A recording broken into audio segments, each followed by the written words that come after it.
nós tínhamos e temos ainda hoje uma crise climática. Essa crise climática provocou no Brasil uma crise hídrica, e essa crise hídrica, obviamente, teve impacto na nossa energia, provocando uma crise de energia. E isso por quê? Porque a nossa matriz ela tem uma predominância da fonte hidrelétrica. Realmente, a solução, no meu ponto de vista, passa pelo aumento da participação das renováveis no nosso sistema.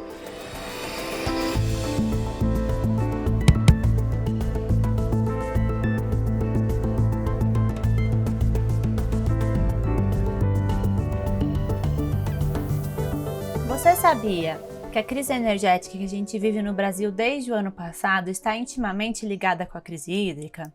Essa, por sua vez, tem conexão direta com a crise climática global e também com o desmatamento na Amazônia. Para lidar com os riscos de racionamento em decorrência desse problema, o governo federal adotou uma solução majoritária, a contratação de termoelétricas fósseis. No entanto, existem aspectos ambientais e sociais que precisam ser considerados nesse contexto. Para essa conversa sobre possíveis caminhos para garantir energia limpa e acessível para os brasileiros, convidamos o Sr. Luiz Barata. O Sr. Barata é graduado em Engenharia Elétrica pela Faculdade de Engenharia da Universidade do Estado da Guanabara. Possui pós-graduação em Sistemas de Potência pelo UFRJ e MBA também pelo UFRJ. Entre suas muitas contribuições para o setor elétrico brasileiro, o Sr. Barata foi secretário executivo do Ministério de Minas e Energia, foi superintendente e presidente do Conselho de Administração da Câmara de Comercialização de Energia Elétrica, foi diretor de operação do Operador Nacional do Sistema Elétrico, assumindo posteriormente a direção-geral do ONS. Anteriormente, exerceu funções gerenciais e técnicas na Eletrobras, em Itaipu e em Furnas. Sr. Barata, muito obrigada por aceitar esse bate-papo com a gente hoje. Bom, Carol, o prazer é meu. Eu também agradeço essa oportunidade que me está sendo dada de falar um pouquinho sobre o setor de energia elétrica no Brasil, que eu entendo e eu reputo com importância fundamental para a sociedade brasileira. Eu vou, então, começar com algumas perguntas para o senhor.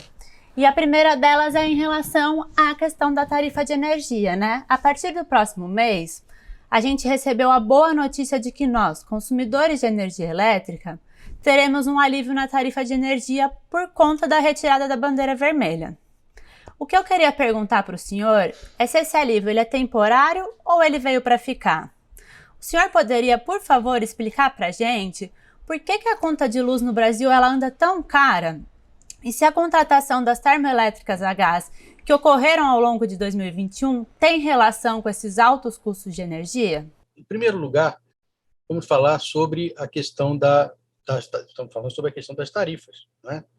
E é importante a gente comentar, Carol, que no Brasil nós temos dois ambientes para atendimento da energia elétrica. Nós temos um ambiente chamado ambiente de contratação regulada e ambiente de contratação livre. Qual é essa diferença? Rapidamente eu explico. No ambiente de contratação livre, em que só hoje, nesse momento no Brasil, só grandes consumidores podem participar, o consumidor ele pode escolher de quem ele compra energia elétrica. Já no ambiente de contratação regulada, onde estamos todos os consumidores residenciais e os consumidores comerciais, consumidores residenciais, nós não podemos escolher o nosso fornecedor. Nós temos que comprar da distribuidora que tem a concessão da área onde nós estamos. Nós tínhamos e temos ainda hoje uma crise climática. Essa crise climática provocou no Brasil uma crise hídrica, e essa crise hídrica, obviamente, teve impacto na nossa energia, provocando uma crise de energia. E isso por quê? Porque a nossa matriz ela tem uma predominância da fonte hidrelétrica. Então, quando a gente fala de crise hídrica, nós estamos falando de afetando as usinas hidrelétricas. Então, a ANEEL, já há alguns anos atrás, instituiu esse regime de bandeiras. São bandeiras de 3 cores, né? A bandeira verde, quando as condições são muito boas, bandeira amarela, quando a situação está mais ou menos, e, inicialmente, tinha uma bandeira vermelha. No momento agora, nós temos a bandeira vermelha 1 e a bandeira vermelha 2. E isso aumenta a conta de luz de todos os consumidores que são consumidores regulados. Adicionalmente, durante a crise hídrica do ano passado, foi criada uma outra bandeira extraordinária, chamada bandeira de escassez hídrica, mais cara do que a bandeira vermelha 2. Essa bandeira de escassez hídrica que agora deixou de existir e nós passamos, então, para a bandeira verde. E, ao passar para a bandeira verde, isso vai criar, de fato, um impacto positivo nas contas de luz, de energia elétrica dos consumidores regulados. Então, essa é a primeira questão. Vai mesmo. Nesse momento, agora, vai haver um alívio nas contas. Aí você pergunta, isso é temporário ou será permanente? E eu digo para você que esse alívio ele é temporário. E por que ele é temporário? E aí eu respondo antes uma outra questão que você apontou. Por que a conta de energia elétrica no Brasil é tão cara? Na conta de energia elétrica, nós temos, eu diria, 4 componentes. Nós temos uma componente que é o custo da energia mesmo, da geração da energia. Nós temos a componente que é a distribuição da energia, mas nós temos mais 2 parcelas que não têm a ver propriamente com, digamos assim, o mundo elétrico, que são os encargos setoriais e são os tributos. Hoje, no Brasil, a parcela, né, de encargos mais tributos chega a quase a 50%. E quase metade da nossa conta de energia elétrica não tem a ver com propriamente a energia que nós consumimos. Pois bem, por que então eu digo que esse alívio que nós vamos ter nas nossas contas de luz agora, ele é temporário?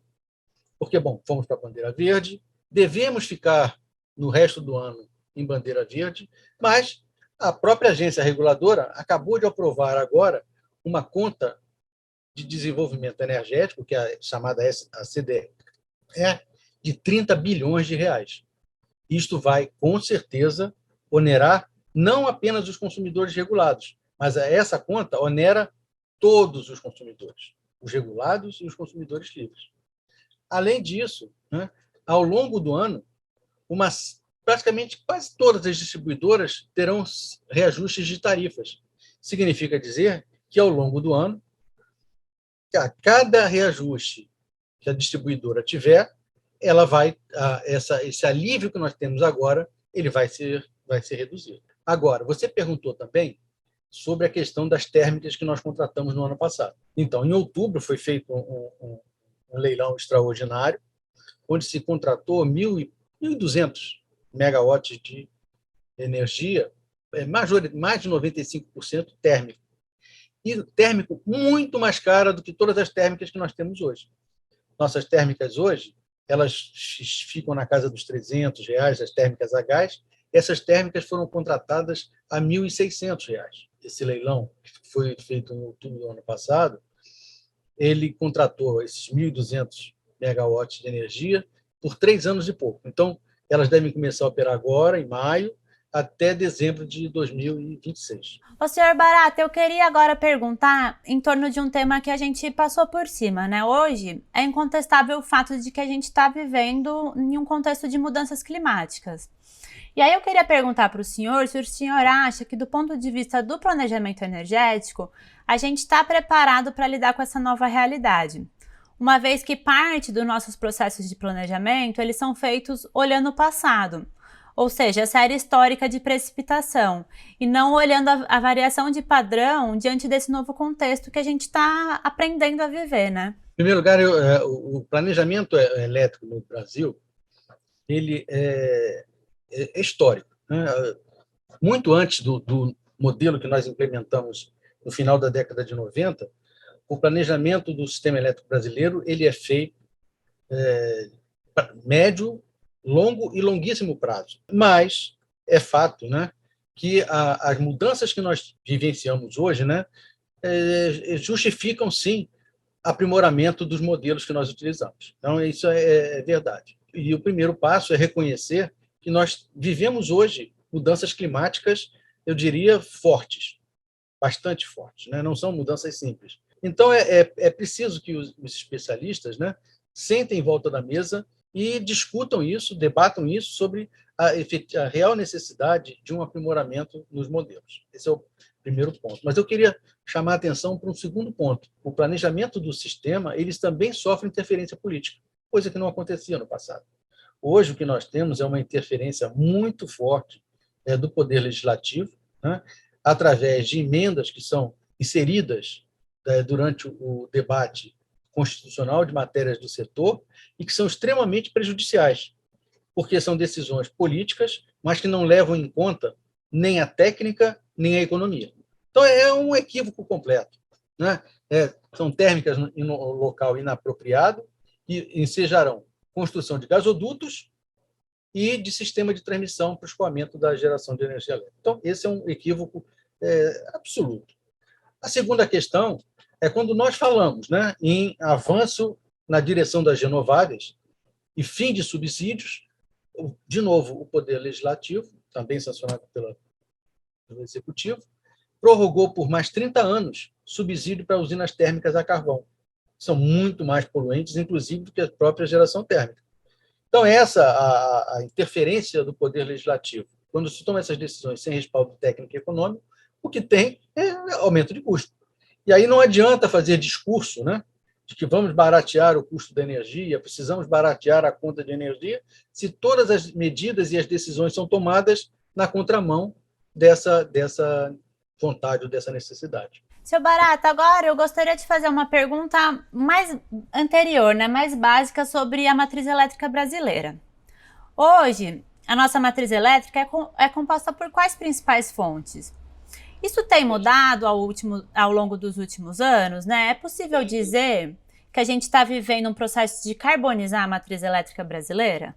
Veja só, Carol, até o final do século passado, né, a nossa matriz ela era quase que essencialmente hidrelétrica. A partir do início desse século, e principalmente, né, por conta do racionamento que nós tivemos em 2001 e 2002, nós aumentamos a participação termoelétrica na nossa matriz.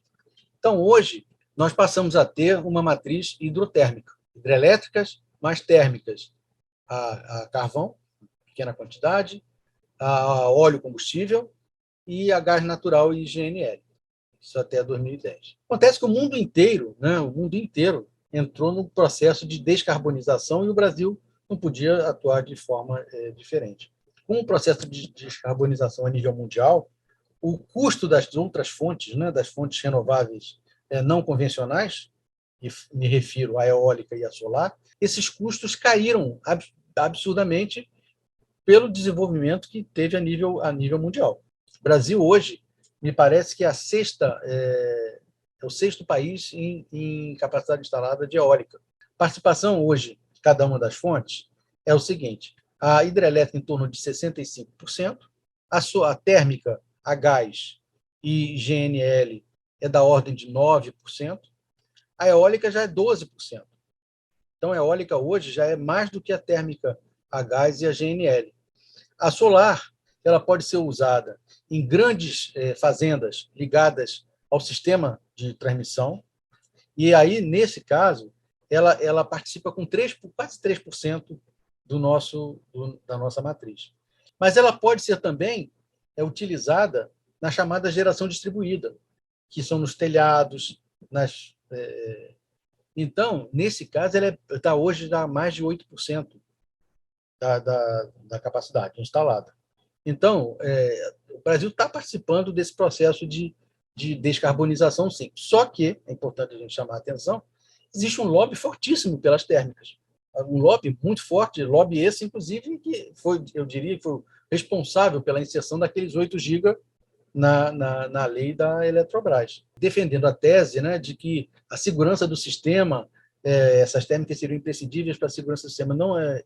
Veja, os estudos feitos hoje mostram que isso não é 100% verdade. Elas não são tão fundamentais assim.